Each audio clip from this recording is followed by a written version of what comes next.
Silakan, siapa tadi? Silakan, kita siapa? Bagian yang presentasi selanjutnya.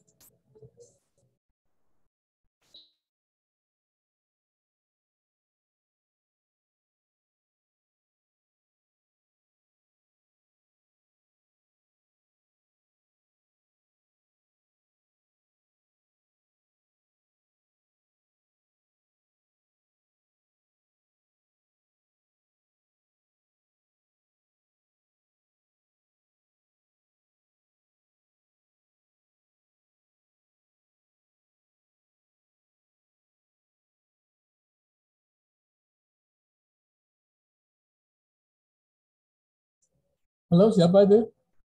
Kirain gimana? Sudah siap maju belum?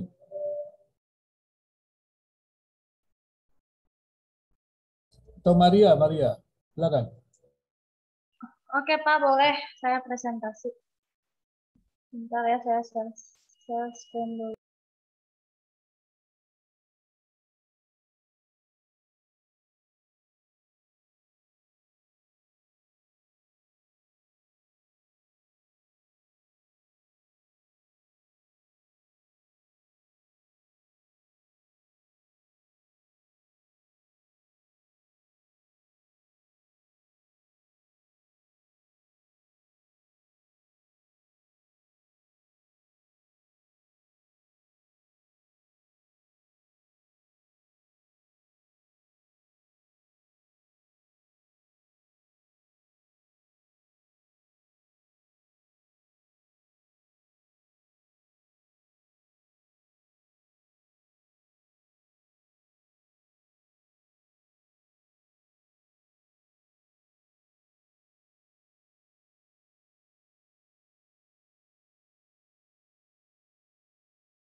Apakah sudah kelihatan? Halo? Sudah. Sudah, Pak.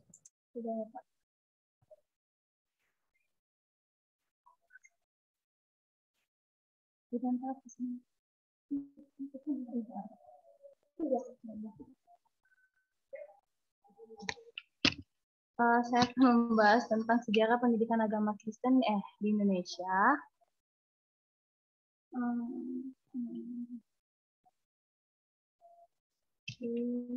Pendahuluan.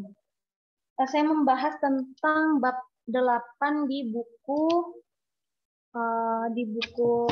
Sejarah Perkembangan Pikiran dan Praktek Pendidikan Agama Kristen dari Plato sampai Ignatius Loyola. Saya akan membahas tentang pandangan Ignatius Loyola.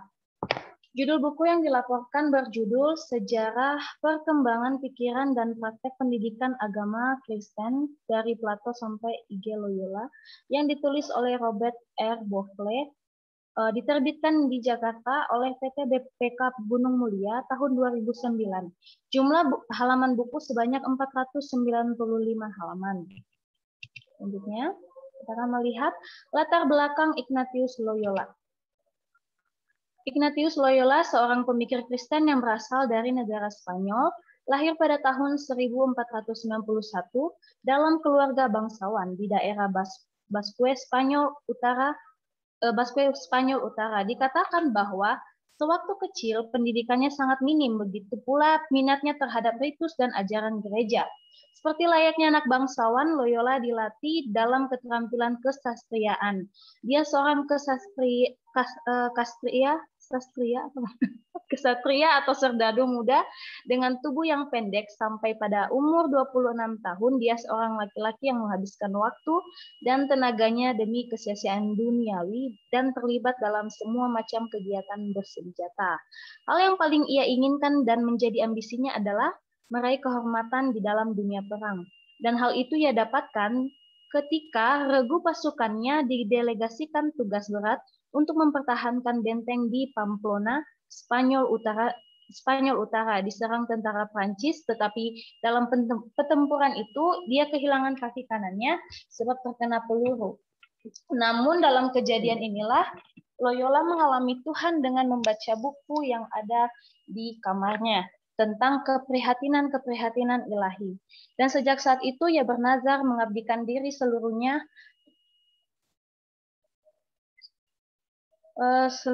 pada pelayan Yesus Kristus melalui gerejanya.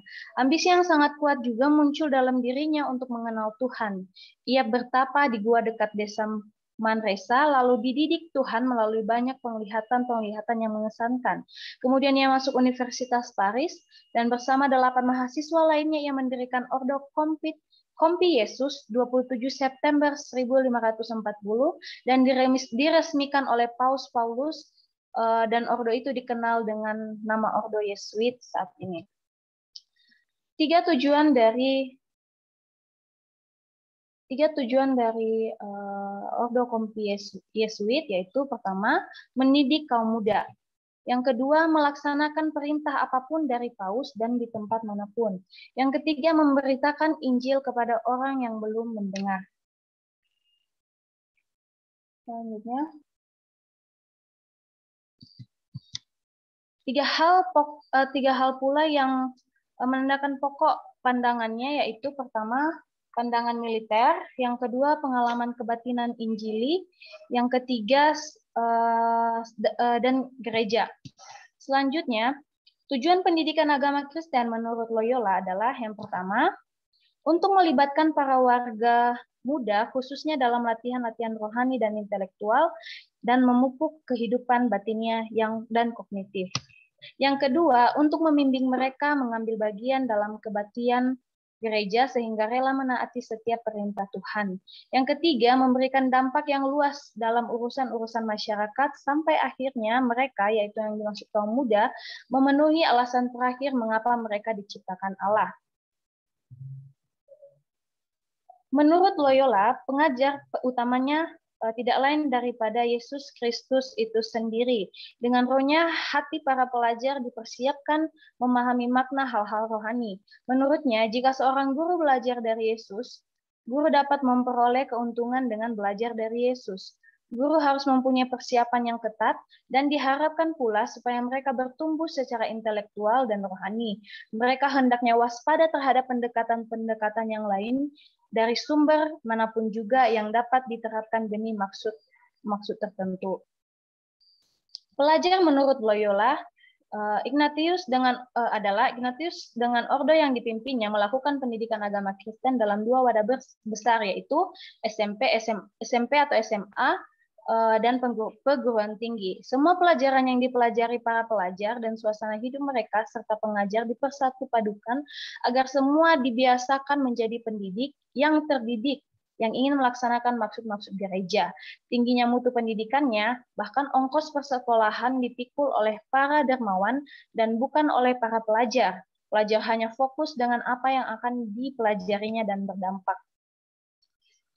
Metode-metode yang ditulis dan dipikirkan oleh Loyola, yang pertama yang dapat kita lihat, ada guru akan membagi beberapa kelompok, masing-masing kelompok berjumlah 10 orang, atau disebut, itulah ya, bisa dibaca. Salah seorang di antaranya akan diangkat menjadi dekurio. Dialah yang bertugas melatih dalam tugas dan memeriksa bahan tertulis sebelum diserahkan kepada guru. Yang kedua, metode perlombaan berlangsung antara dua orang pelajar. Sementara rekan-rekan lainnya sebagai pendengar atau penonton. Kadang-kadang diselenggarakan pula perlombaan antara kelompok pelajar.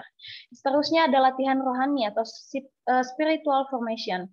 Latihan rohani yang dikembangkan oleh Loyola dari pengalamannya cenderung menanamkan dalam diri pelajar hasrat mendalam untuk melayani maksud Kristus sebagai ditentukan oleh gereja. Kurikulum yang ditulis oleh Loyola yang pertama adalah kurikulum berfokus pada bahasa khususnya Latin, Yunani, dan Ibrani. Tetapi untuk memperoleh pengertian tentang isi kurikulumnya khas sekolah Yesuit harus kita lihat dalam latihan rohani bagi setiap pelajar dan dalam lingkungan luas kehidupannya yang ditentukan para pemimpin dan para pengajar. Sebenarnya kurikulumnya ialah lingkungan luas berdisiplin rohani. Demikian para pelajar belajar hidup sebagai seorang Kristen dengan gaya hidup sebagai seorang Kristen sebagaimana ditentukan oleh Ordo Yesuit. Kesimpulan, Ignatius adalah seorang tokoh yang mau belajar dan memiliki ambisi dalam setiap pekerjaannya. Kita dapat melihat bahwa Ordo Yesuit telah menemukan fokusnya di bidang pendidikan. Sebelum Ignatius meninggal pada tahun 1556, Ordonya telah mendirikan 35 sekolah. Ciri pelayanan Ordo Yesuit ini adalah di bidang misionaris, hak asasi manusia, keadilan sosial, namun ciri utamanya adalah di bidang pendidikan. Perjalanan hidup Ignatius memberi warisan berharga bagi banyak orang lewat pendidikan yang ia bangun. Latihan rohani yang dia susun dan dikumpulkan dari pengalaman pertobatannya, latihan rohani yang dia susun dikumpulkan dari pengalaman pertobatannya. Latihan rohani yang menjadi jiwa dari spiritualitas Ignatius telah membawa banyak orang untuk bertemu dengan Tuhan. Dari segi sejarah prestasi Loyola dan Ordonya adalah contoh pendidikan yang dihasilkan oleh kemauan, tenaga, sarana, dan dana yang sungguh-sungguh dimuarakan pada maksud dan tujuan Ordo mereka. Kritik dan saran. Menurut saya, penulisan di dalam buku ini terkhusus di dalam pembahasan yang penulis bahas tentang Ignatius Loyola ditulis dengan sistematis, membuat para pembaca yang mengerti alur dari pembahasan tentang tokoh. Namun masih ada banyak kata per kata yang harus diperbaiki. Ada beberapa kata yang mungkin salah menulis, dan ada pun terdapat sedikit info-info tentang Ignatius yang berbeda dengan ringkasan buku. Jika melihat dari sejarah tokoh, penulis buku ini cukup rinci menceritakan kehidupan tokoh yang sedang dibahas. Demikian presentasi saya ucapkan terima kasih. Jika ada pertanyaan, sanggahan, kritik, dan tambahan oleh Bapak Ibu, saya berikan waktu.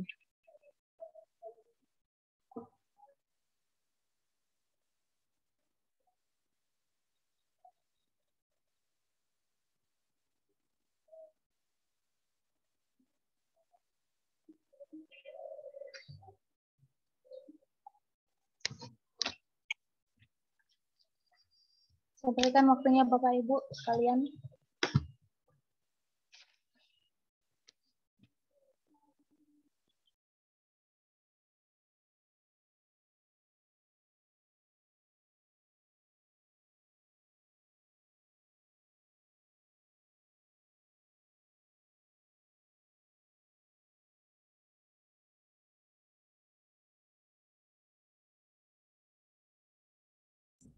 Silakan. Silakan. Apa sih untungnya perlombaan itu, Maria ya? Perlombaan itu untuk oleh Ignatius gitu. Karena di advertasi dikti juga mahasiswa tuh sebenarnya diwajibkan ya untuk perlombaan-perlombaan gitu. Nah pertanyaan saya adalah apa sih untungnya perlombaan itu kata Ignatius, Maria? Kalau saya membaca dalam buku ya Pak yang sudah didaftar di dalam buku, pertama mungkin agar pelajar tidak bosan mendengar suara guru saja. Jadi diadakan perlombaan pula, di mana kan perlombaan ini seperti adanya persaingan kali ya, persaingan antara dua pelajar.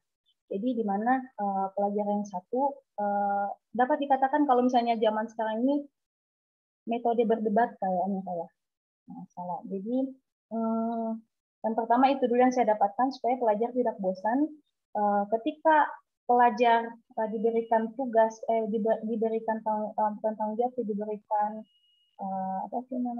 diberikan tantangan seperti perdebatan ini, mungkin ada banyak ide-ide yang keluar dari pelajar yang satu dengan pelajar yang satu, dan penonton yang lainnya juga, anak-anak murid yang lainnya juga dapat melihat perbandingan dari apa yang disampaikan oleh masing-masing pelajar pada saat itu. Itu aja sih Pak yang saya dapat.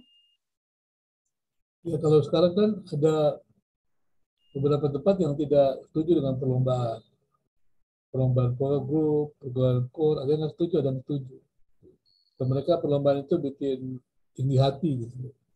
Padahal kan itu pelayanan. Gitu. Ya. Nah, gimana tuh menurut kamu gimana? Ya mungkin ada beberapa sekolah yang menolak itu kali ya Pak. Mungkin ada beberapa kasus juga sekolah yang menolak itu. Cuman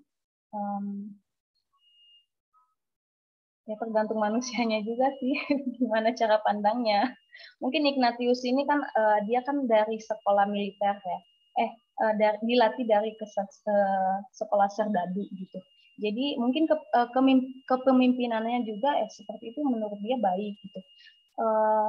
sebenarnya kalau misalnya kasus-kasus zaman sekarang sih sangat disayangkan gitu ya kalau metode ini dihilangkan. Sebab pertama sebenarnya metode perlombaan ini tuh menguji mental mahasiswa, ya benar nggak sih? Untuk lebih lagi menggali kekreatifan mereka, lebih lagi menggali niat untuk membaca, untuk melihat wawasan dunia kalau boleh. Dan di dalam metode perlombaan ini kita dapat bisa membagi hal yang kepada orang-orang yang lain dalam melakukan metode pembelajaran seperti ini. Kesadaran diri aja sih Pak sebenarnya. Mungkin gurunya terlalu takut kali anaknya kena mental, lalu nggak mau sekolah lagi. Kalau lihat dari Ignatiusnya kan dia militer ya. Dan dia Iya, kan Pak. keadaannya keras gitu ya. Pelatihan juga Iya. latihannya keras, bahkan disiplin gitu. Ada banyak kan STT yang menekankan pelatihan disiplin terkait dengan pembentukan karakter. Menurut kamu gimana? Masih pandangan Loyola ini masih relevan nggak? Gimana Pak pandangan apa gimana? Ignatius Loyola kan menekankan dedikasi, ya, pengabdian ya. Apalagi ya komunitasnya kan Yesuit itu kan terkenal sekali ya.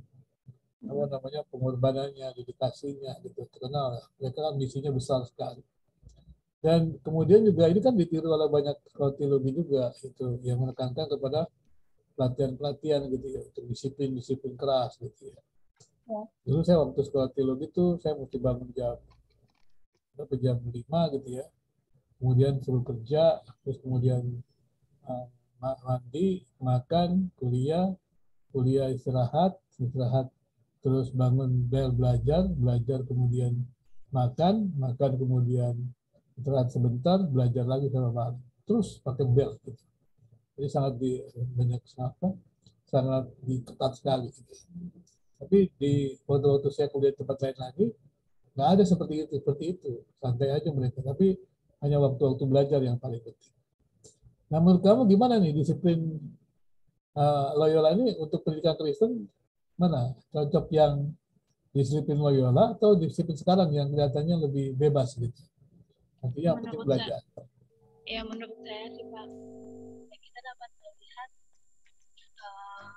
kalau harusnya disiplin yang dikembangkan oleh Loyola ini harusnya dipatuhi oleh para pendidik agama Kristen sih zaman sekarang. Apalagi anak-anak itu, maksudnya peserta didik zaman sekarang itu terbuai dengan banyaknya aplikasi-aplikasi yang membuat mereka lebih tertarik seperti teknologi masa kini yang sudah canggih gitu ya, apalagi Zoom seperti ini. Bisa saja kita Zoom seperti ini mungkin kita bisa sambil tiduran gitu ya, sambil ngopi-ngopi, sambil dengar Bapak ngomong. Kalau dikatakan relevan gitu ya, mungkin kalau dikatakan relevan memang sangat relevan. Cuman kembali lagi bahwa peserta didik itu agak sulit sepertinya untuk menerima kedisiplinan yang kedisiplinan yang dikatakan oleh Loyola ini jikalau diterapkan kembali. Seperti saya juga sekolah teologi dulu di asrama itu sangat ketat, harus bangun jam 5 itu sudah doa. Jadi jamnya itu diatur sistematis gitu. Supaya apa? Supaya membangun karakter, supaya kita itu lebih disiplin. Gitu, Pak. Tapi kembali lagi kalau misalnya saya lihat STT saya yang sekarang itu lebih santai. Dulu mah kami nggak pegang handphone gitu kalau belajar. Sekarang mah bebas gitu. Mau kuliah, mau apa, tinggal cari di Google, tinggal apa searching gitu. Mungkin sekarang tuh zamannya lebih gampang. Inilah pentingnya apa yang dikatakan Ignatius Loyola ini harusnya baik gitu dilakukan untuk sekarang. Cuman kalau relevannya gimana relevan sih gimana sih relevan, cuman anak-anak pada zaman sekarang ini pelajar pendidik ini peserta didik zaman sekarang ini cukup manja kalau menurut saya Pak, cukup manja di daerah zaman modern seperti yang saat ini gitu saya Pak. Tapi kamu pernah pikirkan nggak kalau orang legalis tuh, disiplin itu banyak kan legalis ya, kayak tentara itu kemampuan berpikirnya kurang berkembang. Nah, kemudian juga gampang aja agak keras ya. pada orang lain. Kan juga lihat dari Loyola kan keras gitu. Itu apa bisa ya pada zaman demokrasi seperti sekarang ini?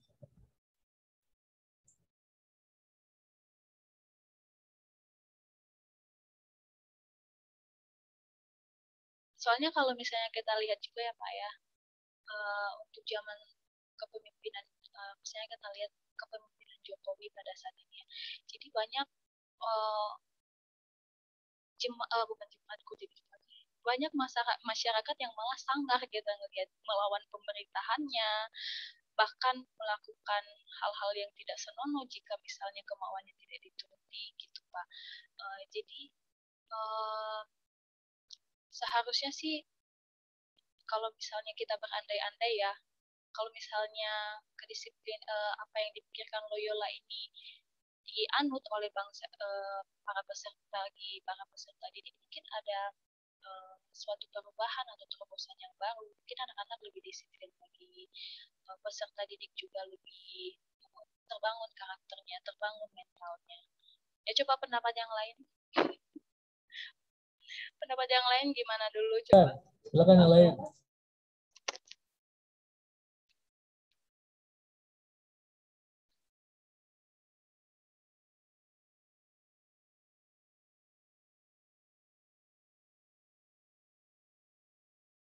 Silakan teman-teman, ini menarik loh. Loyola ini kan banyak terkait dengan pendidikan ya, agama ya, pendidikan Kristen ya. Silakan dibahas ini. Bentukan pendidikan kita ini gimana? Apa ikut kayak Loyola ya? Kayak pelatihan militer aja ya? Silakan.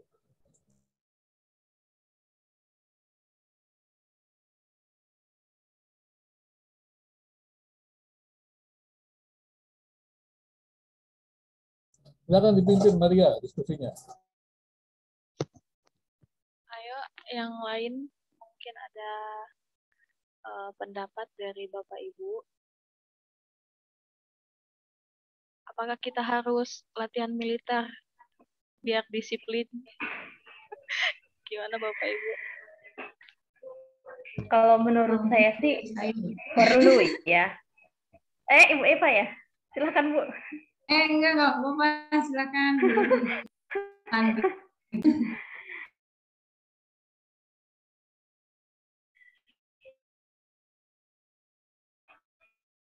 Ya Ibu Delvi duluan. Perlu untuk membangun mental kita sebenarnya. Negara tetangga kita seperti Korea ya. Ya kita melihat kalau mau belajar dari sejarahnya tidak beda jauh dari untuk melihat sekarang kita hanya masih menjadi negara yang berkembang, tapi bukan menjadi negara yang maju. Dan salah satu kunci kesuksesannya itu ya mereka menerapkan tentang sistem pendidikan militer, di mana setiap anak laki-laki itu wajib mengikuti pendidikan militer, baik dari kalangan bawah sampai kalangan teratas pun itu sangat wajib, dan saya pikir inilah salah satu kunci kesuksesan negara mereka dan juga di dalam membangun sistem pendidikannya. Saya rasa seandainya itu juga bisa diterapkan dalam bangsa dan negara kita juga ya, mungkin mental kita akan terbangun, kedisiplinan kita akan terbangun, dan tentunya juga dalam sistem pendidikan kita akan lebih baik. Saya pikir seperti itu. Terima kasih.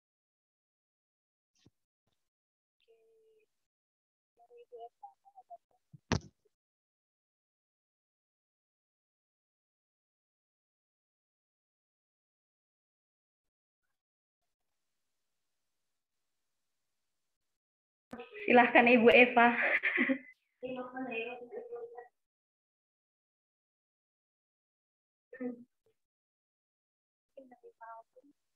Iya, sama sepertinya ya, sama Ibu Delvi. Kalau saya pribadi kan memang melatih saya itu di olahraga ya. Seperti ya bela diri gitu ya. Nah ini juga perlu karena untuk melatih motorik dan sensorik kita gitu. Makanya latihan seperti itu melatih, pertama mungkin melatih motorik, yang keduanya sensorik ya yang saya sudah sampaikan.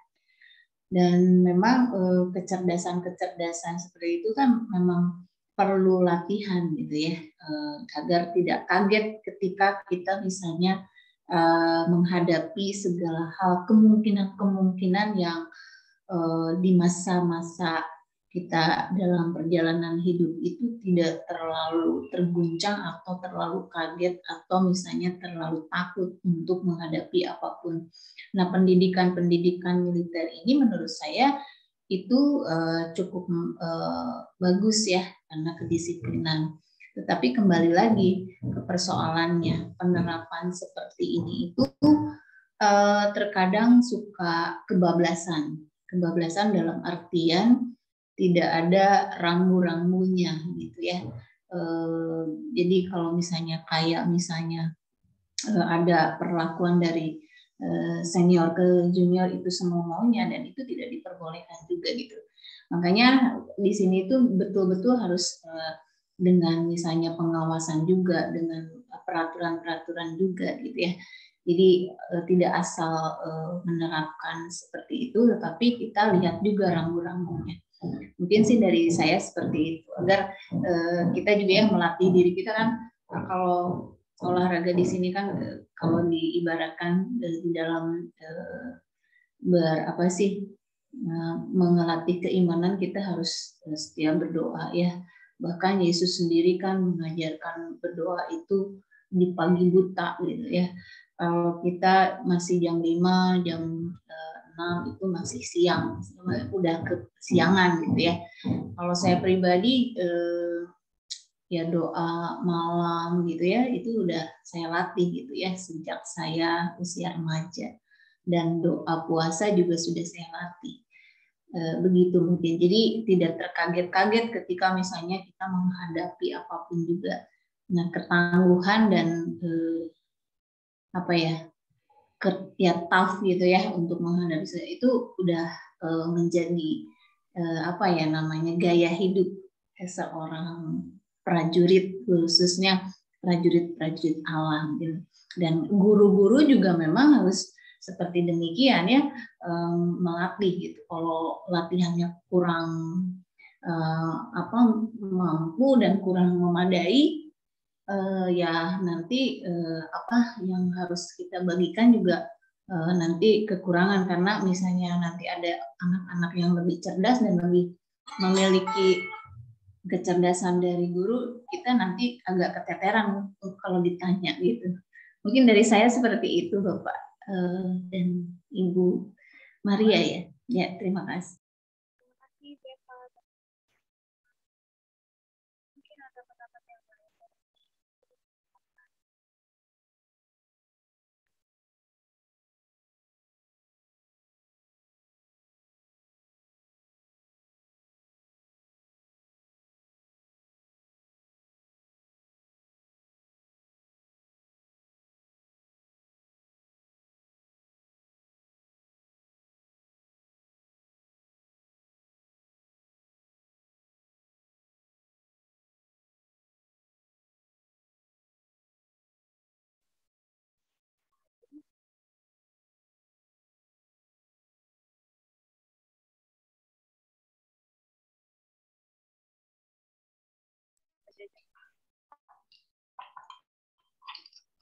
Ada Pak Jajang?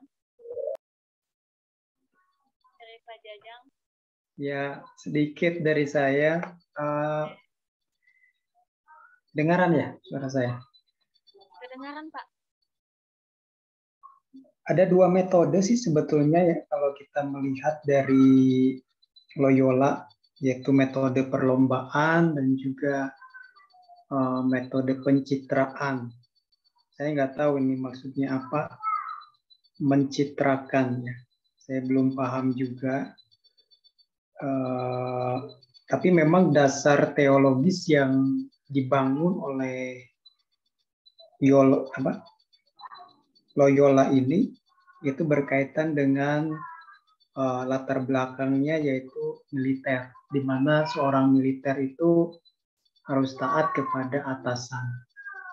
Jadi dari latar belakang militer bahwa dia harus taat kepada atasan, maka itu menjadi landasan teologis, diambil menjadi landasan teologis bahwa anak-anak Tuhan, anak-anak didiknya atau peserta didiknya itu harus taat kepada Tuhan.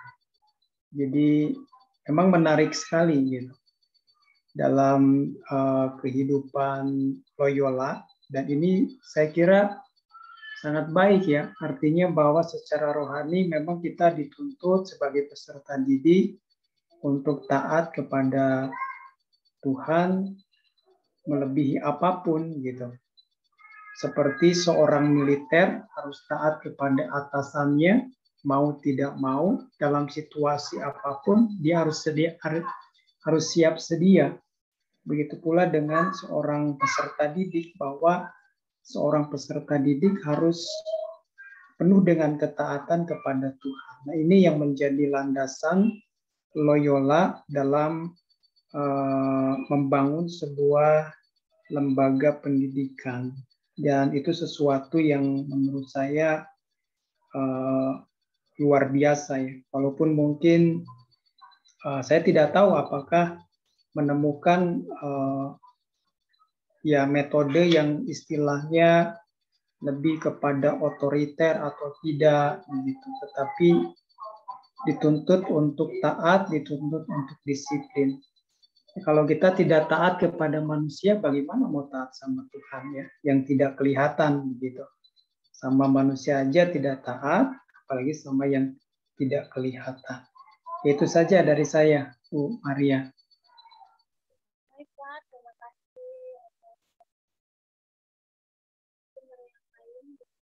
Suaranya kecil sekali ya, Bu Maria. Bisa dari yang lain menambahkan, silakan.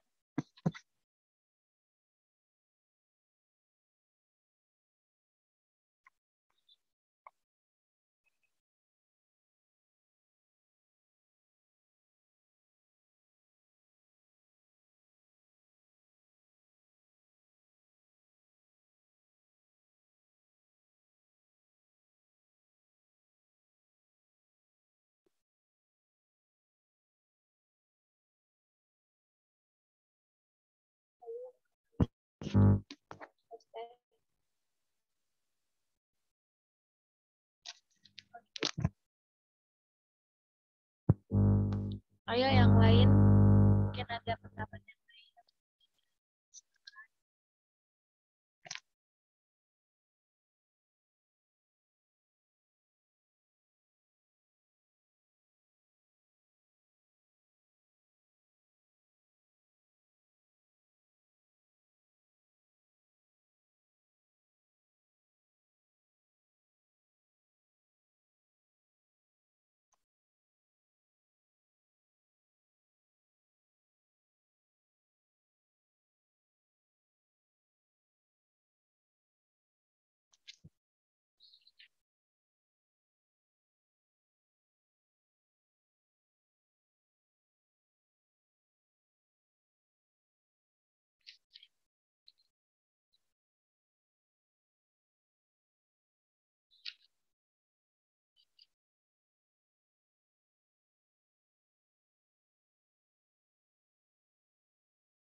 Hai teman-teman, ada lagi pendapatnya?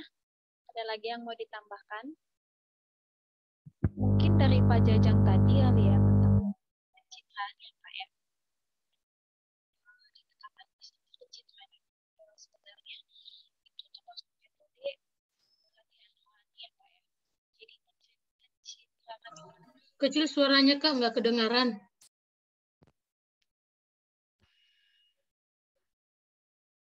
Halo?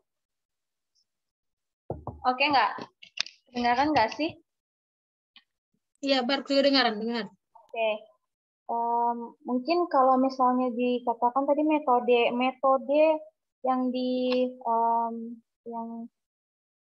Loyola sampaikan tadi termaksud mencitrakan. Itu termasuk di dalam latihan rohani ya Pak, tentang metode latihan rohani yang di dalamnya termasuk spiritual formation, mencitrakan atau menggambarkan. Kalau misalnya tadi saya baca-baca sedikit ya yang di halaman 482 ini, seperti menggambarkan itu kayak seperti menggambarkan bagaimana Yesus menderita, menggambarkan misalnya cakrawala bumi, menggambarkan bagaimana Yesus itu di dalam, menggambarkan dosa itu seperti apa, sehingga orang-orang itu, pelajar-pelajar pada saat itu tuh dapat benar-benar kayak merasakan apa yang terjadi di masa itu gitu kan, seperti pada saat Yesus menderita, mereka dapat merasakan seperti adanya kayak kalau menurut saya adanya meditasi di sini ya, dikatakan oleh Loyola. Jadi metode ini tujuannya untuk membangun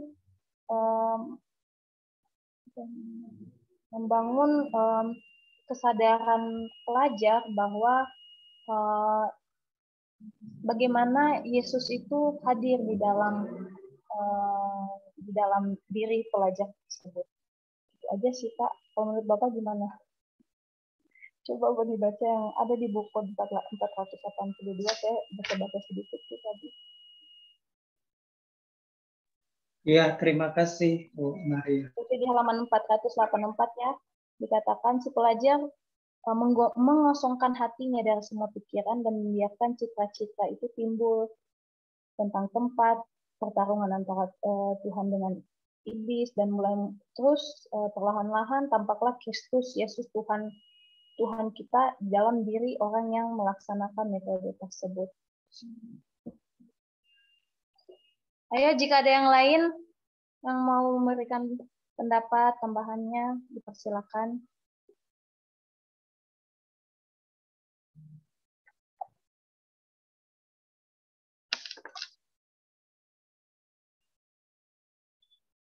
Ayo teman-teman.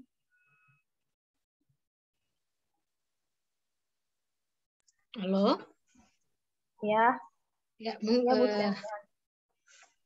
ada sedikit pertanyaan saya. Kan seorang IG Loyola ini adalah seorang bisa dikatakan pada saat itu adalah seorang bapak pendidikan yang begitu keras atau istilahnya militer dalam pendidikan. Tetapi lalu bagaimana dengan sekarang ini? Kalau dalam pendidikan dilaksanakan dengan kemiliteran, bagaimana tindakan kita sebagai pendidik di situ untuk melakukannya? Sedangkan sekarang kalau kita melihat di sekolah, dilarang untuk memukul siswa, dilarang keras kepada siswa atau mahasiswa. Terus bagaimana dengan masa depan anak-anak tersebut jika kita membiarkan mereka dalam hal tersebut? Kita tahu bahwa kalau seorang guru melaksanakan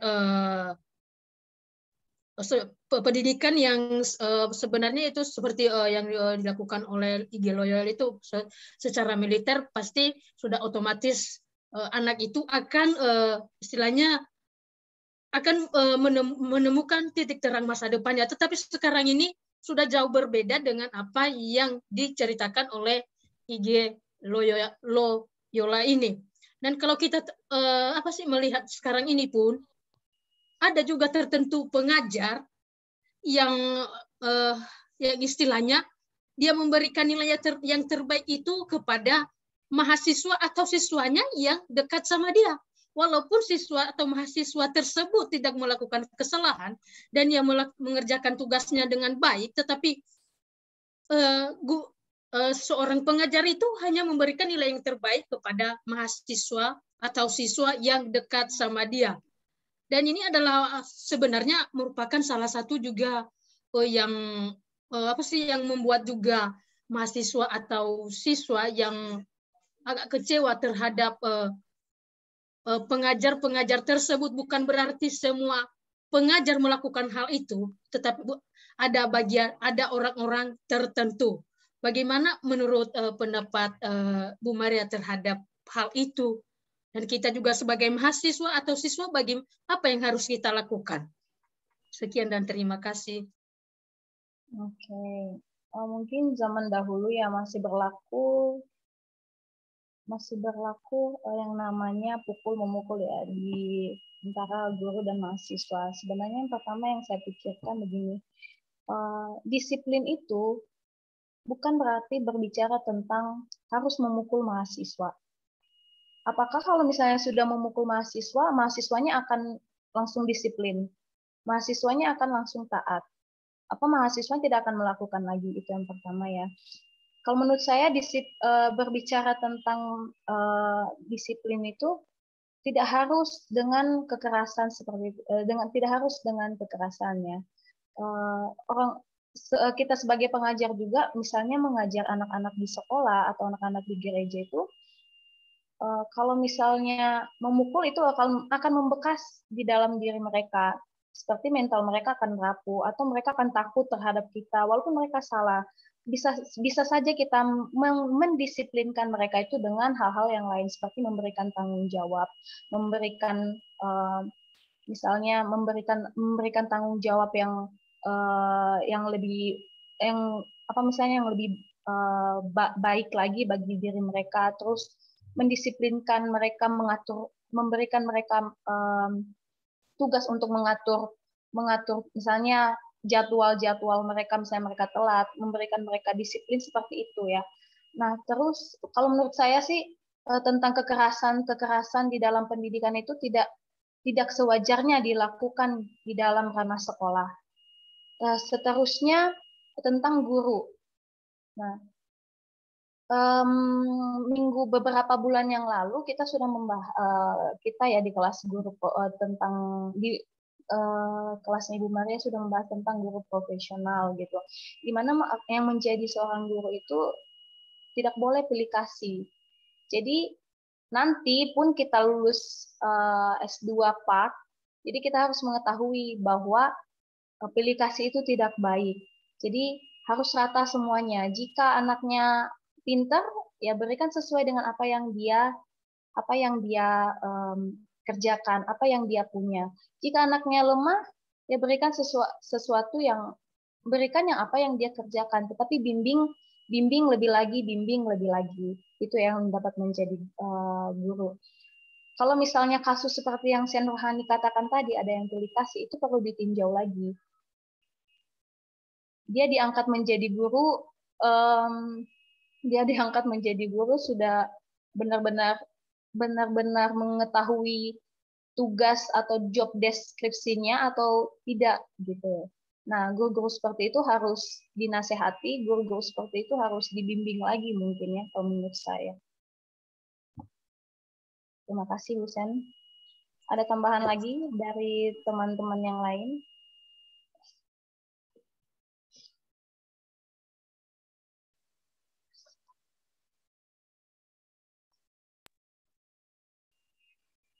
Tambahannya dari saya mungkin ya, Maria. Ya, memang sebagai guru itu memang gampang-gampang susah lah ya, bisa dibilang seperti itu. Terlepas dari misalnya yang tadi sudah disampaikan, guru itu yang tadi sempat dibahas tidak pilih kasih ya.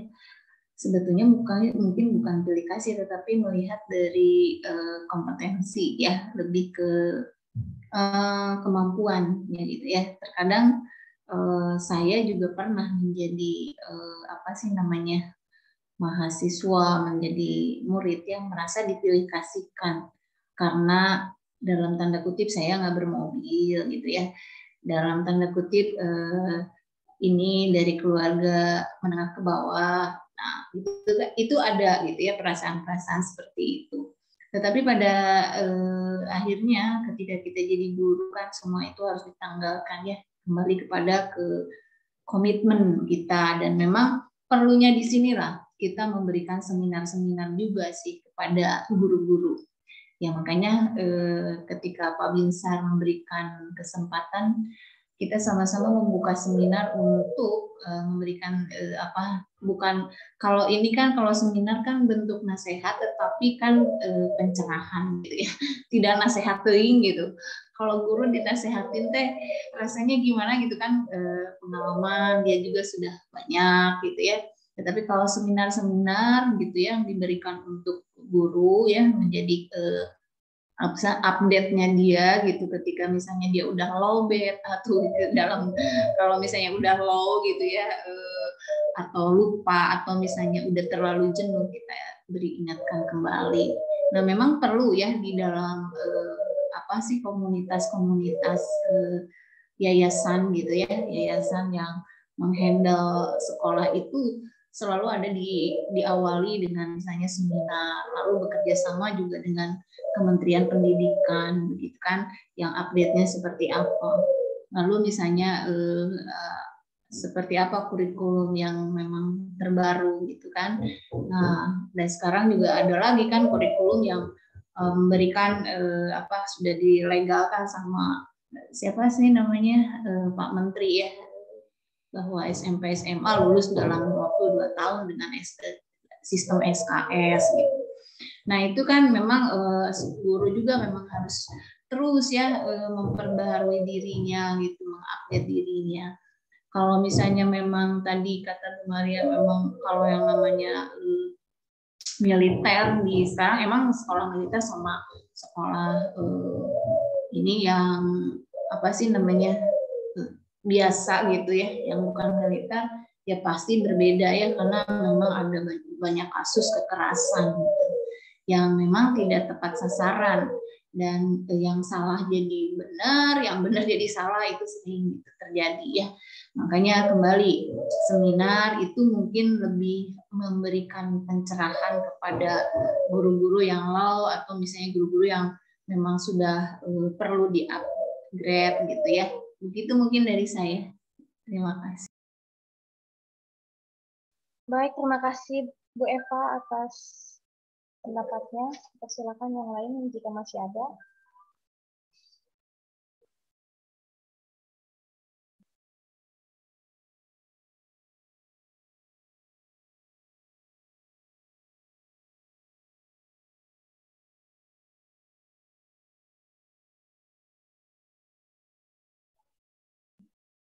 Masih adakah? Jika tidak ada, saya serahkan kepada Bapak dosen. Mungkin sudah tidak ada lagi Bapak yang bertanya dan memberikan pendapatnya. Terima kasih. Memang kita sudah melihat ya bahwa pembentukan sebuah kurikulum itu bergantung dari tokohnya juga. Karena itu kemudian juga kita mesti juga mengembangkan pemikiran-pemikiran, konsep-konsep yang terus dikembangkan ya. Jangan hanya terbatas yang kita anggap benar. Ya. Dan lebih baik lagi memang sebenarnya kalau membuat sebuah kurikulum lebih luas itu harus melibatkan banyak orang ya. Dan dengan demikian maka ada lebih baik gitu. Saya selalu mengajarkan misalnya dosen membuat RPS. Sebaiknya ada yang membaca atau ada yang mereview. Jadi jangan hanya dosen itu membuat RPS kemudian diberikan ke mahasiswa, mahasiswa mereview. Kadang-kadang mahasiswa juga belum sanggup mereviewnya gitu. Paling-paling biasanya mahasiswa mereviewnya adalah apakah yang direncanakan sesuai dengan yang dilaksanakan. Tapi kemudian kalau ada pakar-pakar sebidang itu bisa menambah masukan-masukan yang lain. Kemudian juga itu bisa menolong kita untuk lebih bisa membuat sebuah kurikulum yang baik begitu ya, pendidikan yang baik, atau mengembangkan sebuah pendidikan agama Kristen yang baik begitu ya. Itu dengan memahami arti tujuan yang baik begitu ya. Begitu ya. Jadi karena arti pendidikan kan juga kita perlu pahami dengan mengerti dengan lebih baik begitu ya. Kemudian juga kalau kita mengerti arti pendidikan berarti kita juga bisa menetapkan tujuan pendidikan gitu kan. Nah disitulah kemudian kita mendapatkan apa ya, yang kita didik ini mau jadi apa gitu ya, menjadi apa. Kemudian apa saja yang perlu terlengkapi gitu. Dan kita kan tidak mempunyai semua materi. Maka di gereja di mana juga kita mesti bekerja sama. Tetapi yang namanya bekerja sama itu adalah setiap orang punya keahlian gitu. Jadi kalau setiap orang kalau tidak punya keahlian nggak bisa bekerja sama gitu. Yang terjadi adalah dalam diskusi kelompok misalnya. Kalau dikatakan buat diskusi kelompok berarti kan setiap orang di dalam kelompok diskusi itu punya keahlian. Itu kalau ada mengatakan kita buat diskusi kelompok kemudian buat tugas. Biasanya kan di kampus bukan di kadesi ya, di tempat lain. Udahlah kamu aja yang buat gitu. Jadi bukan bersama yang membuatnya. Dipercayakan kepada satu orang yang membuat, bukan bersama. Dan ini kan akan membuat hasilnya kurang baik. Gitu. Jadi keterlibatan banyak kepala, banyak orang itu akan makin baik juga. Jadi kalau mempelajari tokoh-tokoh ini, jangan ambil salah satu. Tapi ambillah bagaimana tokoh ini menekankan ini, tokoh ini menekankan ini. Bisa nggak diintegrasikan, dicari benang merahnya. Kemudian bisa nggak ini menjadi menghadirkan pendidikan yang baik. Kalau bicara tentang Ignatius de Loyola, ya dia menekankan pada pengabdian, disiplin. Bisa nggak konteks disiplin Ignatius ini di tempat kita? Beda nggak? Bagaimana caranya berbeda? Beda atau tidak? Gitu. Kemudian bagaimana dengan Luther? Ya, bagaimana dengan yang lain juga lagi? Gitu ya. Bisa nggak? Bagaimana dengan model Amos? Gitu. Bagaimana model pelayanan Yesus? Gitu. Dan Yesus sebagai guru agung itu bagaimana? Gitu. Jadi kita mesti mengembangkan gitu. Dan kemudian kita lihat ada nggak itu dari para tokoh-tokoh itu yang kemudian kita lihat kepada ya, model-model yang Yesus ajarkan misalnya. Tapi tentunya kita juga jangan berpikir bahwa Tuhan Yesus mengajarkan semua model pada waktu itu, karena model pembelajaran itu kan terbatas dari juga bagaimana pelajarnya, bagaimana orang yang belajar gitu. Jangan kita katakan, oh Yesus tidak mengajarkan semua metode, karena tidak tahu metode, bukan. Tapi dia mengajarkan dengan tepat pada konteks yang tepat, pada pembelajar yang tepat, pelajar yang tepat. Nah itu mesti dilihat. Nah kalau pelajarnya berbeda, bagi apa yang kita bisa petik relevansi dari pengajaran Tuhan Yesus itu atau metode belajar Tuhan Yesus itu bisa kita kembangkan gitu. Itu kan juga yang lain ya. Jadi kalau kita belajar tokoh-tokoh, kita mesti sekali lagi jangan menganggap satu tokoh itu tahu segalanya, bisa segalanya. Masing-masing itu punya kelebihan dan kekurangan. Nah kemudian kita belajar. Maka itu kalau di pendidikan teologi kita banyak dosen. Jadi kalau mahasiswa itu belajar dari satu dosen, mahasiswa itu tidak lebih dari dosen itu. Tapi kalau mahasiswa belajar dari banyak dosen, nah bisa ada harapan mahasiswa itu lebih baik dari dosen. Karena itulah kita berharap selalu generasi yang kita didik ini lebih baik dari kita. Ya. Karena dia bukan hanya belajar dari kita, tapi juga belajar dari teman-teman yang lain. Nah karena mereka menggunakan semua ilmu itu, berarti dia harusnya lebih dari dosen yang satu itu. Walaupun nanti dosennya akan belajar lagi gitu ya. Supaya dosennya jangan tersusul dengan mahasiswa, dosen belajar lagi lah. Nah itu kita terus dinamis proses belajarnya. Maka barang siapa yang berhenti dia akan terlewati. Jadi jangan Anda berpikir ketika Anda berhenti belajar, maka Anda tidak terlewati. Akan terlewati karena gerakannya makin lama makin cepat. Apalagi dengan informasi yang begitu tinggi gitu ya. Nah, saya berharap model-model pembelajaran ini coba dipikirkan, dipak itu apa saja. Dirumuskan juga kalau bisa ya. Dirumuskan sebenarnya kalau pendidikan agama Kristen mau berasrama, apa saja yang kita perlu pikirkan. Karena saya pernah membuat kartu tertib ya, pendidikan asrama, pernah juga. Apa saja yang dipikirkan? Prinsipnya apa-apa saja. Kegiatannya apa-apa saja. Gitu. Nah itu mesti, jadi nanti Bapak Ibu ketika diminta untuk mengendalikan itu, untuk asrama pendidikan bisa gitu loh. Karena kita sudah belajar di PAK ini kan, kita sudah belajar kurikulum, kita sudah belajar tujuan pendidikan, visi misi tujuan pendidikan, kemudian kemampuannya, keterampilannya, kita sudah tahu kan. Nah kalau dia seperti itu apa sikapnya? Kalau sikap bagaimana mengembangkannya gitu? Mengembangkan sikap itu bagaimana gitu? Nah seperti itu. Jadi itu kita mesti usahakan gitu. Di gereja juga begitu. Harus dilihat kita mau kembangkan apa nih di jemaatnya. Nah kita mesti tahu gitu. Nah kemudian apa yang kita mesti kerjakan untuk itu. Nah dari tokoh-tokoh ini kita belajar dan kemudian kita padukan ya untuk bisa menjadi sebuah yang pelatihan pendidikan ataupun di gereja maupun di mana kita ada itu selalu maju, selalu lebih baik gitu. Jadi kalau kita usahakan jangan kita terpaku inaktif saja mengajarnya. Kita kan sudah tahu kan, itu ideologi pendidikan fundamentalis yang begitu, ideologi pendidikan yang konservatif yang begitu. Jadi dia hanya menanamkan nilai-nilai lama. Tapi nggak ada yang barunya. Bagaimana? Bagaimana dengan pendidikan liberal? Bagaimana dengan pendidikan pembebasan? Gitu kan? Karena lagi lama kan, kalau itu kan pembebasan. Kan ada nilai-nilai lama yang perlu dijaga. Tapi kan tidak selalu nilai lama itu harus dijaga terus, perlu dikembangkan, gitu kan? Jadi kita mesti memadukan itu. Jangan memegang satu ideologi pendidikan. Udah yang itu paling baik, jangan. Jangan memegang satu teori kurikulum yang paling baik, jangan. Tapi kita mengembangkan kurikulum pendidikan yang ada itu selalu menjadi lebih baik.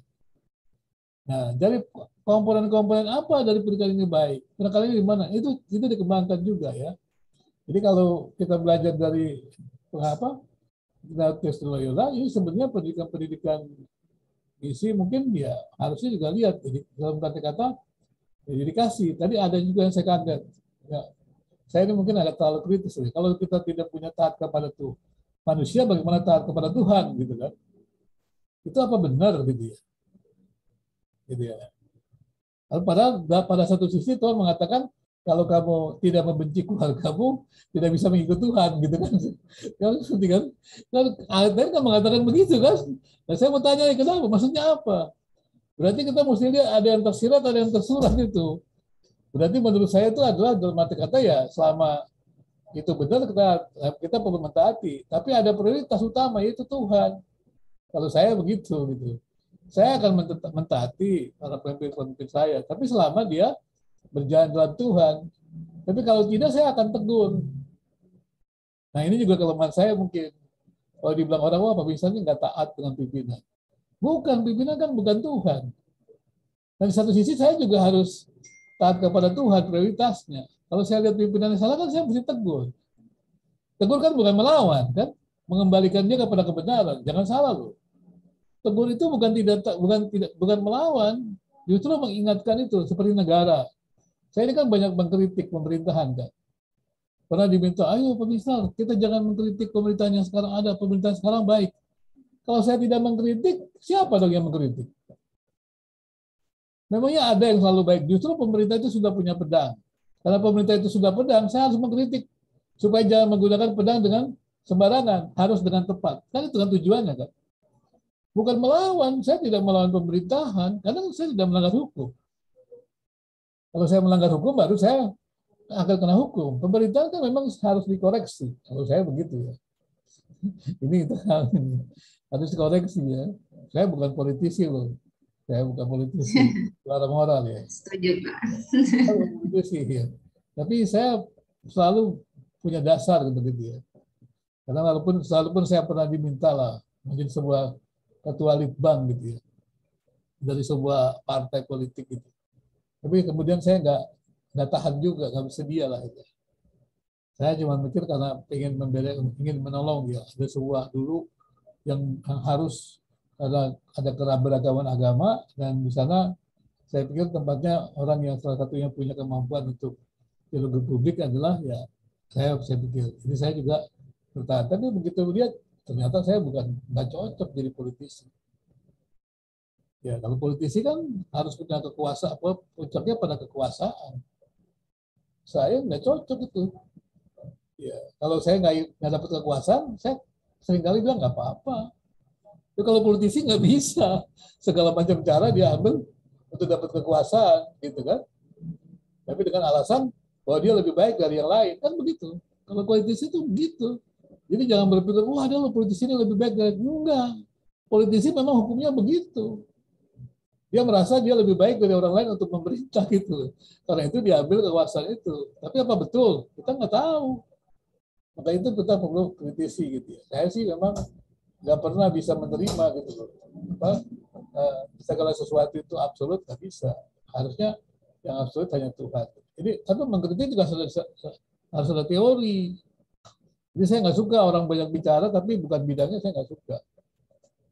Ya, kalau dengan politisi-politisi misalnya di TV kadang-kadang saya bingung kenapa mereka berbicara bukan bidangnya. Ya karena memang mereka politisi gitu loh konsepnya, mau menang gitu loh.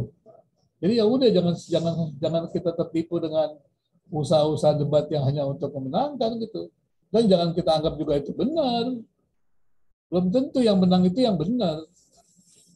Jadi jangan pikir yang menang itu benar, enggak, belum tentu. Nah, kita sebagai orang-orang yang mungkin dalam atau agama, pendidikan, kita punya namanya tanggung jawab moral, ya, suara moral. Ya, kita bukan cari kekuasaan. Gitu. Nah itu orang politis. Saya pikir saya bukan tempatnya lah, saya nggak cocok jadi politisi. Memang walaupun saya sudah pernah bergabung, pernah juga ikut kegiatan-kegiatan, aktivis segala macam gitu. Ternyata saya nggak cocok gitu bidang-bidangnya. Karena ya kalau orang politisi itu kan ya mereka punya itu susah. Punya ya dalam arti kata konsepnya saya nggak bisa berubah karena kan saya mungkin lebih cocoknya sebagai orang yang pada hal-hal yang ideal. Gitu. Orang mengatakan kalau idealis nggak cocok gitu. Seperti itu. Jadi maksudnya ayolah kita gabungkan para pemikir ini. Coba nanti Bapak Ibu semua setelah membaca buku ini, saya minta nanti pada bagian terakhirnya ya sekalian menyempurnakan semua tulisan Bapak Ibu. Kira-kira hal-hal apa saja sih, poin-poin apa saja sih yang diperlukan dalam sebuah pendidikan dengan mengumpulkan para pemikir itu. Ya, dari tujuan pendidikan, ya, tujuan arti pendidikan PAK itu apa? Tujuan pendidikan PAK itu apa? Gitu kan? Kemudian apa saja yang perlu diajar dalam pendidikan PAK? Ya, apa saja? Misalnya mereka menjadi warga gereja, diajarkan di jemaat. Apakah mereka hanya belajar seperti katekismus Luther? Itu saja, apa itu saja? Ya. Apa tidak ada yang lain? Apakah cukup dengan hanya katekismus Luther itu mereka menjawab persoalan di tengah-tengah zaman ini? Coba periksa teman-teman yang di gereja, coba pelatihannya, bimbingan untuk baptisan, kalau yang dewasa, kalau yang CD, bimbingan untuk CD, masih relevan enggak untuk masa kini? Ya. Jangan itu terus gitu loh. Masa sih begitu terus, zaman sudah maju, ya kan? Informasi juga begitu terbuka gitu. Ya, kalau hanya untuk menghafal hanya seperti itu ya, pertanyaan saya gitu, untuk apa lagi gitu ya? Masih perlu ya, tapi untuk apa lagi gitu ya?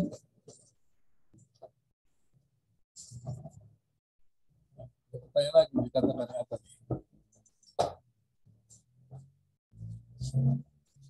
Ada pertanyaan Pak di chat dari Bu Delpi. Ya. Ini saya bacakan ya. Lalu bagaimana pandangan Bapak terhadap orang Kristen yang mengatakan bahwa sebagai orang Kristen tidak perlu terlalu banyak terlibat dengan urusan politik? Ya, sebenarnya sih kesalahan definisi politik gitu loh. Sebenarnya itu mengatur keluarga juga politik itu. Ya. Jadi kalau pertama politik, sebenarnya kan kalau walaupun dalam istilah pertamanya jadi publik gitu. Jadi polis ya, kota Yunani. Tapi juga menurut saya sih mengatur itu semuanya politik juga gitu. Walaupun lebih tepatnya kalau politik itu dia mengatur kota gitu kan, berarti kan dia kepada nilai-nilai publik dia tetap pengaturan juga gitu. Jadi nggak ada salahnya dengan kemampuan mengatur itu gitu. Walaupun lebih tepatnya di sana. Tapi kalau dibilang politik praktis, itu persoalan kekuasaan gitu. Tapi kalau saya sebut politik moral, itu nggak ada kekuasaan. Politik praktis itu kan Anda masuk partai politik, ya. Nah, kalau saya sarankan sih kalau pendeta punya jemaat jangan masuk partai politik.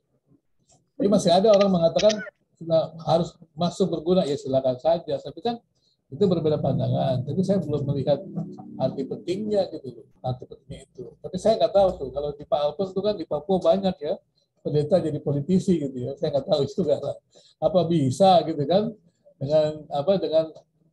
dengan cara-cara seperti itu gitu ya. Tapi kalau bisa melepaslah jemaatnya. Ya dulu waktu saya sempat dilibatkan saya nggak pegang gereja. Tapi saya juga nggak cocok lah lepas juga begitu seperti teman-teman yang lain. Jadi mesti lihat konteksnya gitu. Kalau jangan sampai berpolitik di dalam gereja gitu loh. Jadi tapi juga jangan jadi anti politik. Kalau Anda punya merespon kebijakan juga kan Anda belajar politik moral. Kebijakan kan politik. Nanti Anda baca misalnya kebijakan pendidikan itu kan politik. Kalau Anda anti politik, Anda nggak bakal belajar kebijakan. Nggak belajar kebijakan kena sanksi. Pendirian rumah ibadah juga politik. Peraturan pendirian rumah ibadah itu politik loh teman-teman. Mengatur bagaimana publik itu bisa damai kan. Politik kan, kebijakan itu kan bagaimana sih menciptakan kedamaian di tengah masyarakat kan. Itu kan politik kan. Makanya saya bilang kedamaian di keluarga juga politik sebenarnya, dalam tanda kutip ya. Walaupun awalnya itu dikatakan polis, kota. Berarti nilai-nilai publik. Sebenarnya bisa juga dipublikkan ke keluarga. Kalau ada berbagai macam orang, relasi kan. Relasi antara dua orang kan juga bisa jadi publik juga dalam tanda kutip. Gitu. Tapi pada prinsip kalau kita bicara tentang berangkat dari polisnya, kotanya, ya itu nilai-nilai publik. Ya. Jadi kalau kemudian kan, ya maka itu tidak ada nilai-nilai agama yang dipaksakan gitu ya. Ya. Gitu ya. Jadi sebenarnya ini ada pertanyaan lagi nih. Sebenarnya begini nih. Dikatakan begini. Lalu bagaimana pandangan? Gini, tapi disadari atau tidak, Bapak, justru sistem politik itu terlihat sangat gamblang dalam lembaga gereja. Jadi begini, sebenarnya bukan, memang banyak lah yang memakai itu untuk kekuasaan gitu ya. Gitu. Tapi ya kita memang sih harus, makanya kita mesti peka gitu. Tapi kalau saya menyebutnya intrik-intriknya ya mesti benar. Gitu ya. Tapi kalau dalam politik kekuasaan, mereka nggak bakal bicarakan intrik-intriknya, yang penting menang kekuasaan. Gitu. Tapi kalau di gereja ya jangan dong. Gitu. Makanya disebut politik kudus. Politik kudus juga seperti itu. Gitu. Nah memang kalau nanti kena Machiavelli kan yang penting dapat kekuasaan. Gitu. Nah bagaimana konsep Kristen di situ? Nah itu yang kita perlu tahu. Ya harusnya sih namanya strategi politik itu tidak boleh merugikan orang lain. Tapi yang namanya perebutan kekuasaan kan persoalan kan kalah menang. Makanya saya katakan tadi, saya ini nggak cocok kalau cuma jadi politisi. Karena nggak bisa juga menghalalkan segala cara gitu ya. Tapi bagi politisi itu bukan menghalalkan segala cara. Tapi menawarkan solusi bagi mereka. Karena diri mereka adalah solusi. Nah itu persoalan lagi. Ya kan? Jadi saya tidak menghalalkan segala cara, tapi saya ingin menang supaya saya bisa memberi solusi kepada negara. Nah itu susah lagi diartikan itu. Dan itu saya bilang tadi, kalau bicara politik ya kekuasaan sebenarnya. Makanya kalau masuk politik praktis ya, mau bagaimanapun juga jangan bilang lagi seperti itu. Menyebut politik kudus, itu kan menjelaskan tentang etika politik gitu ya.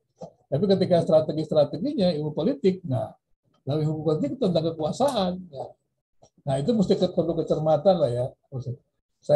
Mungkin ada orang-orang yang mampu seperti itu gitu. Tapi kayaknya saya nggak mampu tuh, saya nggak cocok gitu ya. Nah, saya banyak dengar juga teman-teman di Papua tuh banyak yang turun ke politik seperti itu karena bisa dapat jabatan, gitu. Banyak pendeta itu dapat jabatan. Nah itu gimana? Apakah memang betul jadi baik? Apalagi kalau bisa politik agama, saya tidak setuju. Bagi saya publik itu harus steril gitu, dari pemaksaan nilai-nilai gitu. Bukan tidak boleh nilai-nilai itu ada di publik, boleh, tapi tidak boleh ada pemaksaan gitu. Pemaksaan itu harusnya kan ada kebebasan gitu. Yang adalah nilai-nilai bersama. Makanya sebuah kebijakan itu harusnya nilai-nilai kesepakatan bersama. Sebelum ada negara kan kita bergaul dengan orang lain kan. Kita bisa bergaul kepada orang lain kan ada kesepakatan bersama kan. Tapi kadang-kadang kan tidak ada jaminan kesepakatan bersama itu kan dijaga kan. Maka timbul negara lah. Negara menjaga supaya adil gitu kan. Supaya kesepakatan bersama itu terjaga dengan baik, sehingga hidup bersama dengan baik. Kan sebenarnya begitu. Tapi kemudian terjadilah persoalan-persoalan yang tadi saya katakan, politik kekuasaan. Setiap orang merasa diri punya kemampuan untuk memberikan kesejahteraan. Walaupun kadang-kadang dasarnya benar, mereka merasa punya kemampuan, tapi untuk memberikan kesejahteraan, ya nggak repot. Namanya juga politik tadi saya katakan. Kalau mereka mau berkuasa kan mereka tawarkan kebijakan-kebijakan yang menarik mereka untuk dipimpin. Nah makanya saya pikir kalau politik praktis di gereja untuk orang-orang gembala saya tidak setuju. Ya ini pengalaman saya juga saya lihat karena akan cenderung memecah belah, ya memecah belah umat, memecah belah. Dia juga menimbulkan sentimen-sentimen agama. Menurut saya nggak benar lah. Tapi itu kan pandangan ya. Boleh juga Anda mengatakan itu benar, baik. Ya silakan aja, kita nggak boleh kaku seperti itu. Saya nggak terlalu setuju. Nggak boleh sama sekali, nggak juga, karena negara ini mengizinkan. Jadi saya bukan mengatakan orang pendeta yang turun politik itu dosa ya, enggak. Maksud saya, apakah bisa memberikan kontribusi, apakah dampak negatifnya tidak bukan. Tapi ada yang mengatakan bisa, ya silakan saja gitu loh. Tapi kan kita boleh berbeda gitu ya. Tapi saya belum melihat itu, makanya itu pendapat. Saya telitilah lebih dalam ya. Jadi kita jangan mengatakan klaim kita ini absolut. Klaim saya ini nggak absolut loh. Jadi klaim saya ini kan tergantung pengalaman saya kan. Tokoh seperti Anda lihat dalam pendidikan, tokoh-tokoh yang ada latar belakangnya. Nah, saya belum melihat gitu loh dalam perjalanan hidup saya bahwa seorang pendeta itu bisa membangun kehidupan politik, ya turun di partai politik menjadi lebih baik. Saya belum melihat gitu. Itu kalau Anda bisa melihat ya silakan saja, nggak kenapa-napa. Gimana Pak Alphonse? Di Papua gimana? Berhasil ya? Saya dengar banyak ya yang turun di dunia politik, pendeta-pendeta itu. Ya, Bapak. Ini suatu fakta yang sudah terjadi dan terjadi. Memang banyak pendeta hamba Tuhan terlibat dalam politik praktis. Baik itu dan kebanyakan itu di sini kita lihat yang tamatan STT, yang jurusan teologi, Pak, ini banyak teman-teman saya yang sekarang bahkan punya partai sebagai ketua partai, lalu ada yang terlibat di DPR NRP. Nah, ini gelarnya STH, yang duduk di lembaga latih juga sebagai kepala atau partai. Ini kenyataan yang terjadi. Saya lihat bahwa ada beberapa nasihat yang ketat, yang terkait sekali dengan aturan, ya sekiranya ada Tuhan libatkan praktik langsung dibuat keluar. Contoh gereja Protestan Katolik memang betul ketat apa yang digunakan. Karena di dalam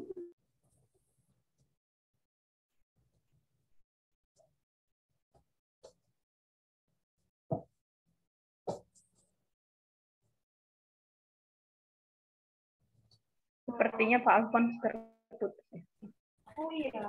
Baik lagi. Silakan Pak. Sudah dia gereja itu kelihatan aturannya itu tidak ketat sehingga itu dibiarin saja begitu. Ada banyak hamba Tuhan pendeta yang hari ini duduk di kursi legislatif itu masih berjalan hari ini melayani di jemaat sebagai pendeta di ibadah dikasih kesempatan pelayanan. Menurut saya lihat bahwa mungkin di sini kembali kepada anggaran dasar rumah tangga gereja atau anggaran dasar gereja sinode yang mungkin tidak ketat, lemah, sehingga kalau apalagi seorang pejabat pendeta PR banyak bersumbang kepada sinode, bersumbang secara gereja, maka umat berani kritik karena banyak sumbangan. Kalau dikritik keluar tidak ada sumber. Ini satu hal terlihat. Mereka lebih takut kepada pejabat daripada aturan yang dibuat di dalam gereja sinode. Kadang kami angkat bicara dalam sidang-sidang klasis, sidang-sidang sinode. Banyak aturan-aturan pemerintahan dimasukkan ke dalam sidang-sidang gereja. Seakan-akan aturan sidang gereja itu sudah tidak murni karena ada banyak perubahan-perubahan. Aturan dipakai di pemerintah, sidang-sidang di pemerintah diadopsi dalam gereja. Nah, ini jadi orang-orang yang mungkin bersumbangan ya ke gereja, sehingga gereja tidak berani bicara kritik. Tapi saya menilai itu aja terjadi di beberapa gereja Injili. Tapi Protestan dan Katolik itu sudah aturan yang selama di Papua. Saya kenal persis dengan teman-teman pastor dan dari gereja-gereja Protestan, misalnya GKI, GKO, itu baik. Cuma yang lain-lain macam GBI, GPDI, ya Baptis, Jemaat Injil ini masih lemah dari sisi mungkin aturan itu, sehingga banyak hamba Tuhan boleh terlibat dalam politik praktis, tapi juga bisa pakai dalam pelayanan dalam gereja. Ini hal kenyataannya yang terjadi. Begitu kenyataan. Tanggapan Bapak ini yang saya mau sampaikan. Pertanyaan ini begini Bapak. Terlepas dari aturan-aturan rumah tangga gereja dan sinode. Menurut Bapak, menurut perspektif Alkitab sendiri, kira-kira apakah hamba Tuhan terlibat dalam praktis itu? Boleh tidak? Terlepas dari aturan, tapi kita dalam perspektif kitab ini seperti apa? Mungkin Bapak kasih Bapak.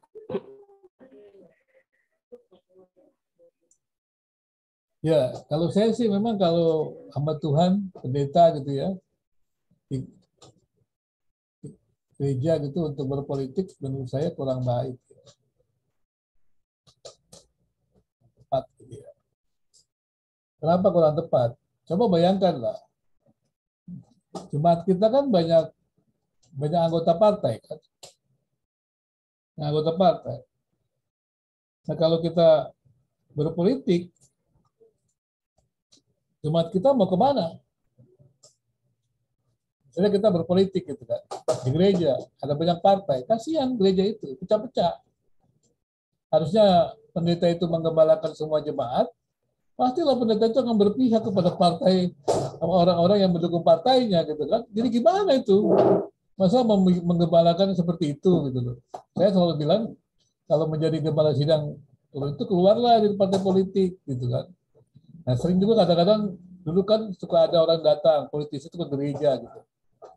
Ya biasalah alasannya minta didoakan gitu kan. Jadi ketika mendoakan dia kampanye kan untuk pilih partainya. Nah sekarang gimana?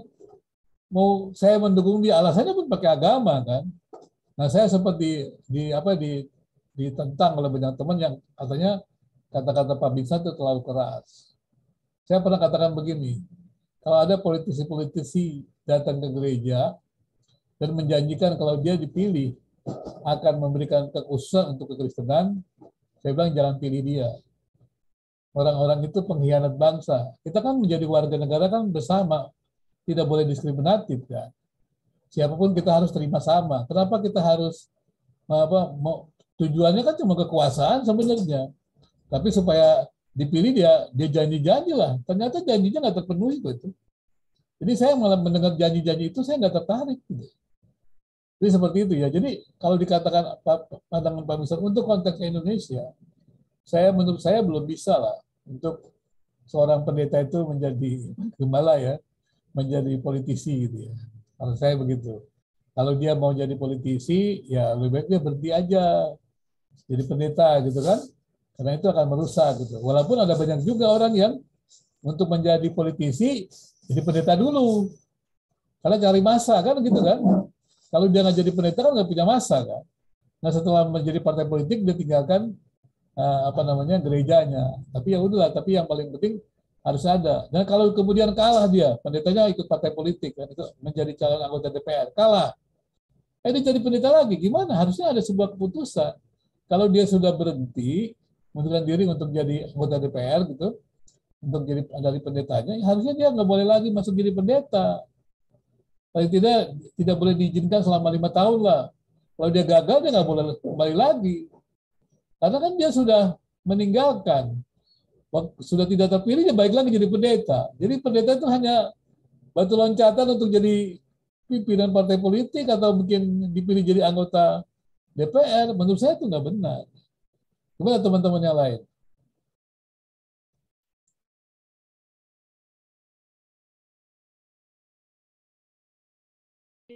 Setuju, Bapak, setuju.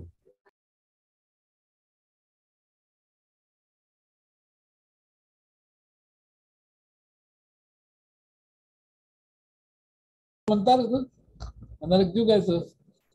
Mungkin bisa memberikan kontribusi karena tahu saya banyak tuh teman-teman pendeta jadi politisi kan. Saya juga sempat ditawari dulu tuh, tapi ya itu tadi sempat seperti itu kemudian melihat nggak ada dampaknya, saya nggak percaya. Jadi saya tidak terlibat lagi. Dan saya memang belum sampai ke pendirian baru. Pada waktu pendirian itu saya lihat aduh cara-caranya nggak cocok, nggak baik lah ya. Menghalalkan segala cara, yang penting menang gitu kan. Nah saya nggak tahan seperti begitu, nggak usah lah. Memang saya bukan politisi yang baik. Saya memang bukan dipanggil jadi politisi.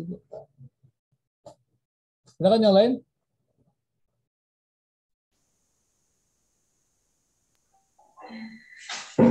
Ya maaf nih Pak, saya tutup kamera karena dibuka hitam. Kalau dari saya sebetulnya tidak tertarik juga di dalam perpolitikan gitu Pak Binsar. Tetapi kemarin karena satu dan dua hal saya diminta membantu gitu untuk di Kabupaten Bandung.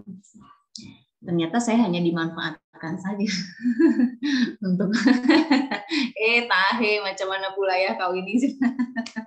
Saya bilang saya boleh, saya bilang, tapi saya nggak mau nyalek. Gitu. Dia keke gitu ke saya minta nyalek.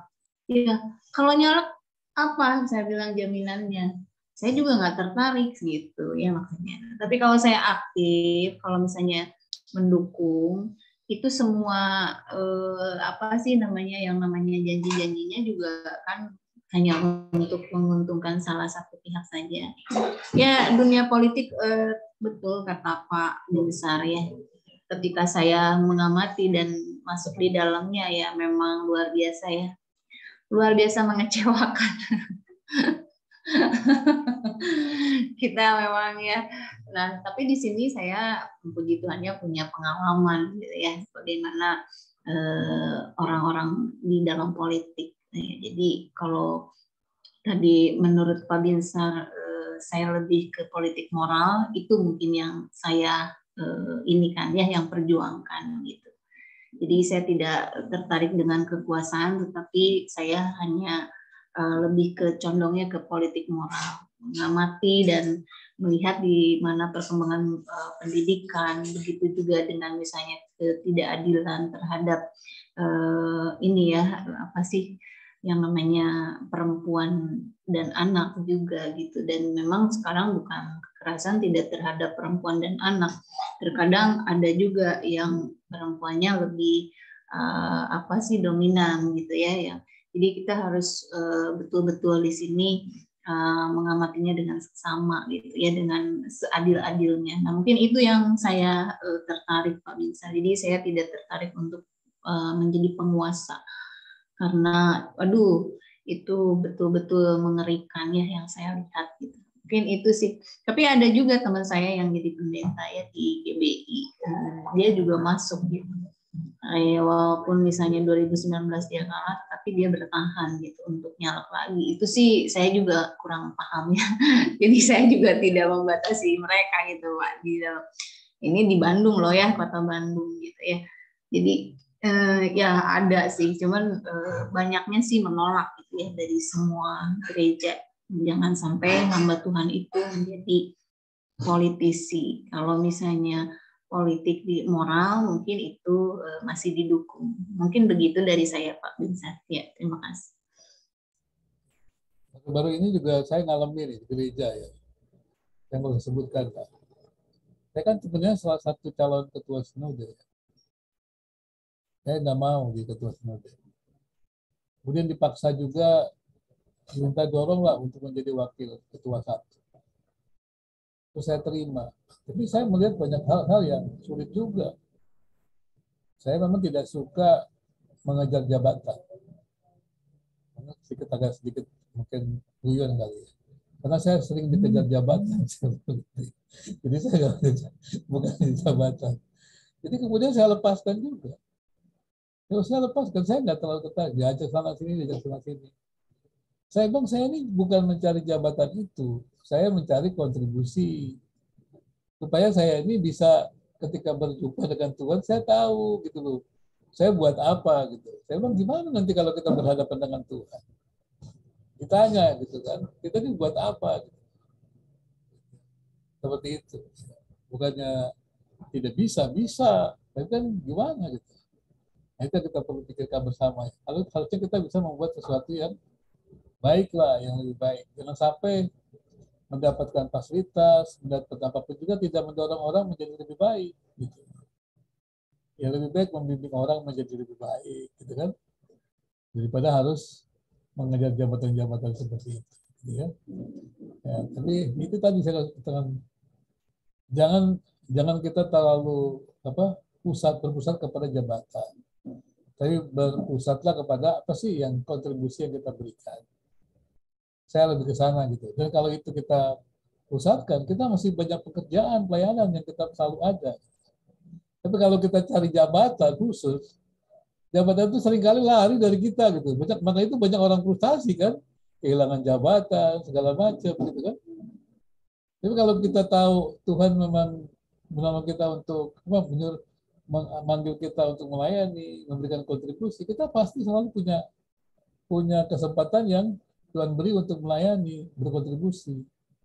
Jadi untuk apa kita cari-cari dengan cara-cara yang seperti itu, menguasai politik, menjadi, apalagi kan kalau jadi pejabat politik kan pengaruhnya besar. Nah kalau kita tidak siap menjadi pemimpin politik, jadi apa masyarakat itu kan? Memimpin gereja aja berantem terus, menjadi politisi. Negara berantem terus kali dengan dia. Makanya saya juga waktu kemarin saya ingat juga, kalau para pendeta ingin meninggalkan gerejanya menjadi politisi, lihat dulu lah bagaimana dia memimpin gereja. Kalau memimpin gereja berantem terus, sudahlah nggak usah jadi politisi lah. Lebih baik belajarlah jadi pendeta yang baik. Saya sarankan gitu. Gimana Pak Alphonse responnya? Pak Alphonse punya minat jadi politisi?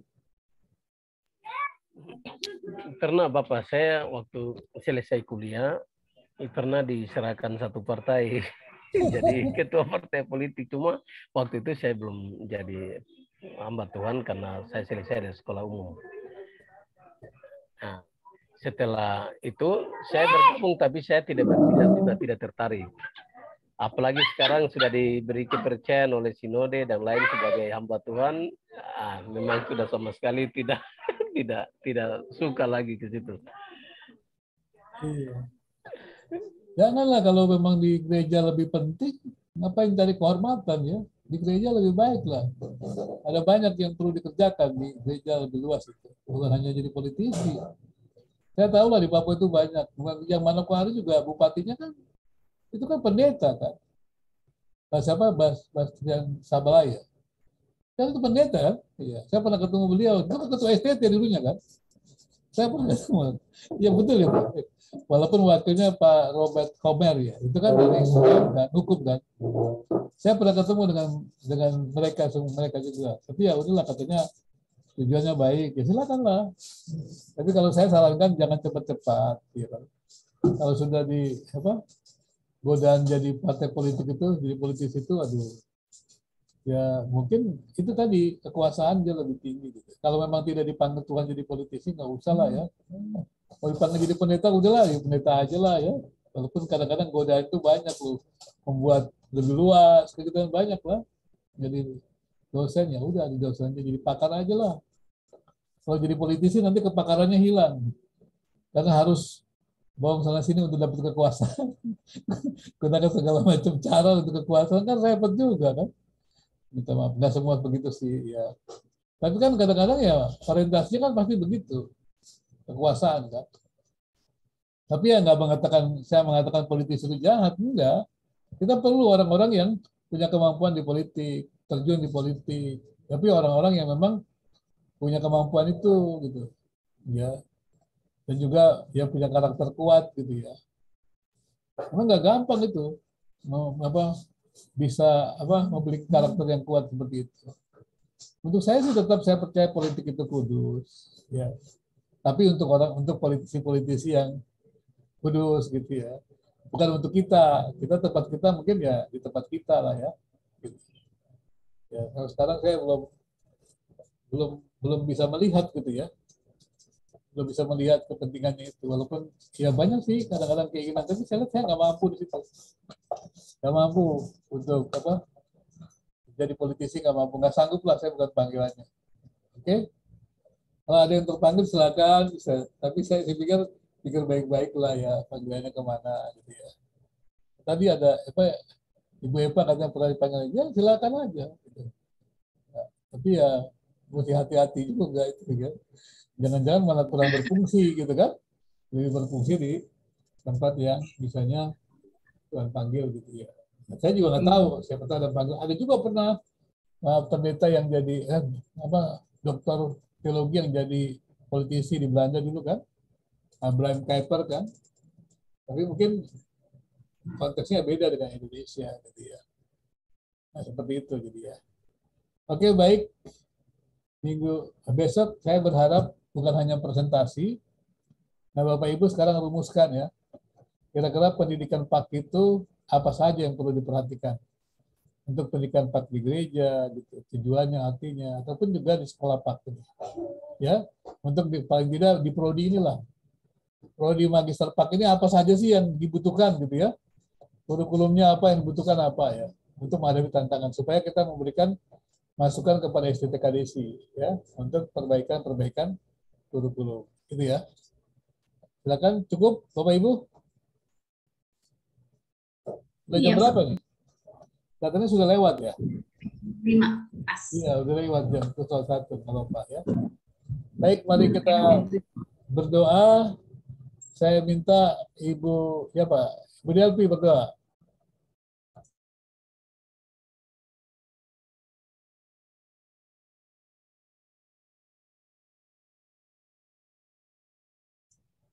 Ya, Ibu Delpi, dengar ya? Ibu Delpi berdoa. Maaf Bapak. Ya Bapak Ibu, saudara-saudari, mari kita berdoa. Segala hormat, puji, dan syukur bagi kemuliaan nama-Mu ya Bapa. Kami bersyukur atas tuntunan-Mu, mulai dari awal hingga kami akhiri pertemuan pada hari ini. Tuhan boleh berikan kepada kami semua kekuatan kemampuan ya Bapa, dan Engkau juga pakai dosen kami sebagai fasilitator kami dalam pembelajaran kami pada siang hari ini ya Bapa. Biarlah kiranya apa yang telah kami bahas, apa yang telah kami pelajari Tuhan, sungguh dapat kami renungkan, dan terlebih khusus Tuhan, kami dimampukan untuk terus menjawab isu-isu yang terjadi pada saat ini, dan sungguh kami mau mengabdikan diri kami untuk memberikan kontribusi yang lebih lagi untuk menjawab tantangan pendidikan pada saat ini, terlebih khusus di dalam pendidikan agama Kristen dan juga di dalam gereja, sekolah, masyarakat luas ya Bapa. Biarlah kiranya hidup kami sungguh menjadi berkat bagi banyak orang sebagaimana Tuhan telah meminta kepada kami bahwa hidup kami harus menjadi berkat ya Bapa. Terima kasih ya Bapa, Engkau juga terus berikan kekuatan, kesehatan bagi Bapak dosen kami ya Tuhan, agar terus diberikan kemampuan dalam membimbing mengajar kami, dan terus menuntun kami Tuhan, agar lebih lagi Tuhan memiliki kerinduan untuk sungguh mau menjadi sesuatu yang bermanfaat di dalam kehidupan kami semua ya Bapa. Tiba saatnya kami akan mengakhiri pembelajaran kami pada sore hari ini. Tuhan, ke dalam tangan-Mu kami serahkan kehidupan kami. Kiranya Tuhan terus memberikan kesempatan bagi kami untuk boleh terus belajar ya Bapa. Terima kasih ya Bapa, terima kasih Yesus atas segala kasih-Mu di dalam kehidupan kami. Di dalam anak-Mu Yesus Kristus kami telah berdoa. Amin. Baik, terima kasih. Selamat sore.